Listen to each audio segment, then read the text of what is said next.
Днес реших да тествам как ще повлияят на кръвната ми захар оризовките. Много хора ги ползват, когато са в калориен дефицит, когато искат да отслабнат. Други хора просто им харесват да ги хапват.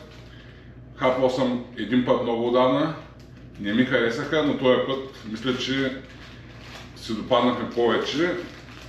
Затова искам да проверя как ще повлият на кръвната ми захар. Замерването ги правя с този глюкомер CGM монитор, който е вързан към телефона ми.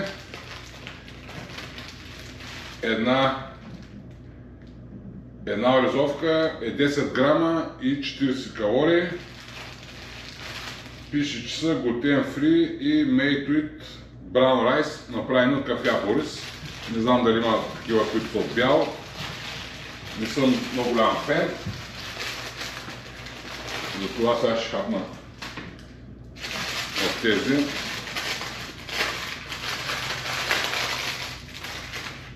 Толкова е голяма една, 10 грама. Сега ще хапна две оризовки и по-късно ще се включа да ви покажа какъв е резултатът.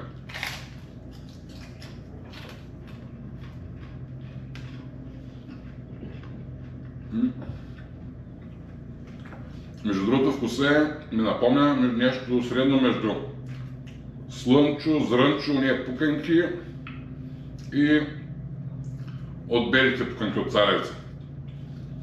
Аз се направим кафяв ориз. Довършвам си оризовките и по-късно ще се включа да покажа какъв е резултат.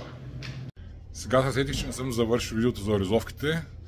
Да видим как ми се покачи кръвната захар, след като хапна две оризовки, които бяха 20 грама общо, около 80 калории. Тук можем да видим, че кръвната ми захар от 5,6 се покачи до 8,9, което е с 3 единици. Само две оризовки, които са 20 грама, ми повишиха толкова много кръвната захар, така че повече няма да я хапвам. Това е.